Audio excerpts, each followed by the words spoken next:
Welcome to தமிழா. இன்றைக்கி நம்ம என்ன செய்ய போகிறோன்னா கடலைப்பருப்பும் உளுத்தம் பருப்பையும் சேர்த்து நம்ம வடை செய்ய போகிறோம். எப்போதுமே நாங்கள் தனித்தனியாக தான் செஞ்சுருப்போம். ஆனால் ரெண்டுத்தையும் ஒன்றா வச்சு எப்படி செய்யலான்னு பார்க்கலாம். அதற்கு தேவையான பொருட்கள் கடலைப்பருப்பு 1/2 கிலோ, உளுத்தம்பருப்பு இந்த டம்ளரால் நான் 1 டம்ளர் எடுத்துருக்கோம். உளுத்தம்பருப்பை ஊற வச்சுருக்கோம். இது ரெண்டுத்தையுமே 5 மணி நேரம் தனித்தனியாக ஊற வச்சுருக்கோம். அப்புறமேட்டுக்கு வெங்காயம் 4 வெங்காயம் கட் பண்ணி பொடி பொடியாக நறுக்கி வச்சுருக்கோம். கொத்தமல்லியில் தேவையான அளவுக்கு, பச்சை மிளகா ஒரு 4, காரம் அதிகமாக தேவைன்னா அதிகமாக போட்டுக்கலாம், குழந்தைங்க இருக்கிறதுனால கொஞ்சம் கம்மியாக சேர்த்துருக்கோம். கருவேப்பிலை தேவையான அளவு, உப்பு தேவையான அளவு, சோம்பு 2 ஸ்பூனு. இதை வச்சு தான் நம்ம ரெண்டுத்தையும் பயன்படுத்தி நம்ம வடை செய்ய போகிறோம்.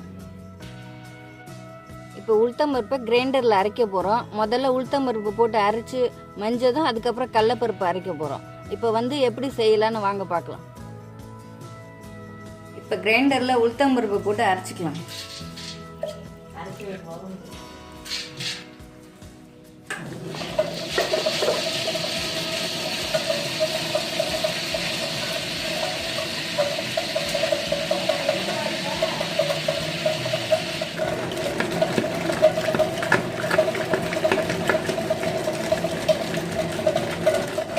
கெட்டியாக இருக்கிறதுனால கொஞ்சம் தண்ணி ஊற்றி அரைச்சிக்கலாம். மாவு நல்லா மஞ்சிச்சு. இப்போ வடிச்சிக்கலாம். பாருங்க, இந்த அளவுக்கு வடிச்சிக்கணும்.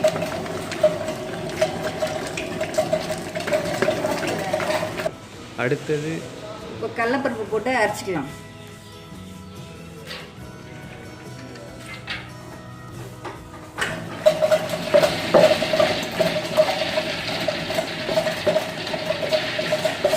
தண்ணி இல்லாமல் அள்ளி போட்டுக்கணும்.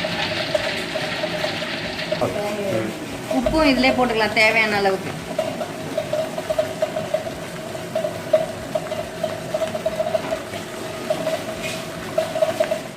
கடலைப்பருப்பு இந்த அளவுக்கு நைஸாக அரைச்சாச்சு. அரைச்ச பிறகு இந்த உளுத்த மாவு அரைச்சி வச்சுருக்கோம் இல்லையா, ரெண்டுத்தையும் ஒன்றா போட்டு நம்ம வடித்து எடுத்துக்க போகிறோம்.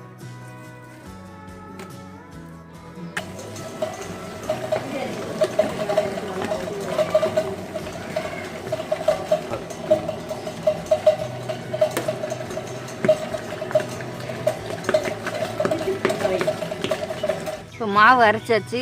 இதில் என்னென்ன சேர்த்துக்க போகிறோன்னா வெங்காயம், பச்சை மிளகாய் எல்லாமே இதில் போட்டு பிசைய போகிறோம்.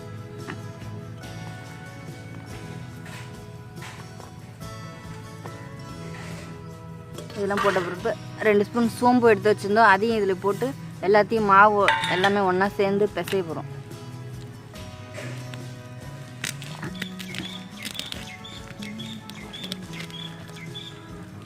வெங்காயம், பச்சை மிளகா எல்லாமே சோம்பு எல்லாம் போட்டு நல்லா கெட்டியாக பிசைஞ்சாச்சு. இப்போ எண்ணெயில் தட்டி போட போகிறோம். அடுப்பு பற்ற வச்சாச்சு. இப்போ நம்ம கடாயை வச்சிடலாம். கடாய் சூடு ஏறினதும் எண்ணெய் ஊற்றிக்கலாம்.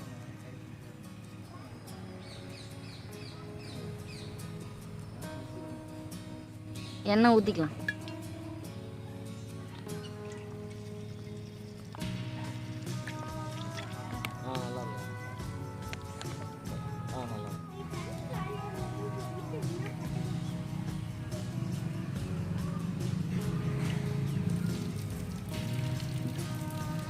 எண்ணெய் காஞ்சிச்சு. இப்போ நம்ம வடையை தட்டி போட போகிறோம்.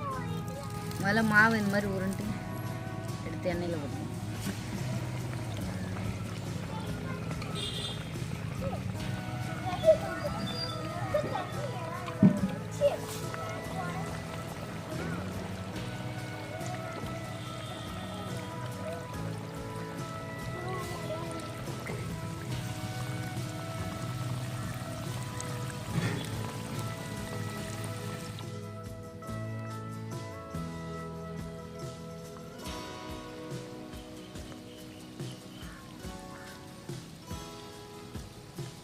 வெந்துருச்சு. வடை எடுத்துடலாம்.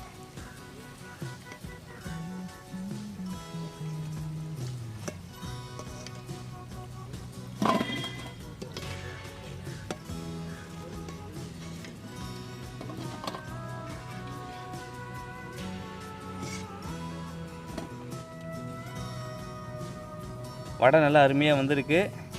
ஸோ இந்த வீடியோ உங்களுக்கு பிடிச்சிருன்னு நான் நம்புகிறேன். மேலும் இதே போல வீடியோக்கள் தொடர்ந்து பார்க்க தமிழ் தமிழாவுக்கு சப்ஸ்கிரைப் பண்ணுங்கள். உங்கள் ஃப்ரெண்ட்ஸுக்கு யாராவது தெரியப்படுத்தினா ஷேர் பண்ணி தெரியப்படுத்துங்க. இந்த வீடியோ பற்றி ஏதாவது கருத்து தெரிவிக்கிறதா இருந்தால் கமெண்ட்ஸில் தெரிவிங்க, அதுக்கு நான் ரிப்ளை கொடுக்குறேன். பாய். நம்ம இதே போல் இன்னொரு வீடியோவில் பார்க்கலாம்.